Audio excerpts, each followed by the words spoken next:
আজকে বাংলা নববর্ষ, আমাদের বাঙালিদের কাছে এটা খুবই গুরুত্বপূর্ণ একটা দিন। তো আমরা সারাদিন সকালে ঠাকুর বাড়িতে এসেছি, পুজো সেরে তারপর বাড়িতে যাব, রান্না বান্না সেরে তারপর বিকেল হলে পরিবারের সবাইকে নিয়ে ঘুরতে যাওয়ার একটা ইচ্ছা আমাদের আছে। আশা রাখছি দিনটা ভালোই যাবে। তারপর সারাটা দিন এইভাবেই চলবে।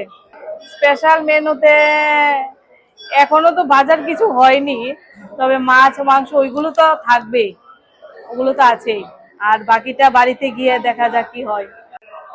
আমরা পয়লা বৈশাখ উপলক্ষে মন্দিরে এসেছি। তো আমরা প্রত্যেক বছরই আসি পয়লা বৈশাখে।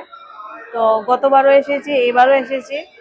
তো পরিবারের সবার ভালোর জন্য, সারাটা বছর যেন আমাদের ভালো যায়, সেই জন্য আমরা ঠাকুরের কাছে পুজো দিতে এসেছি।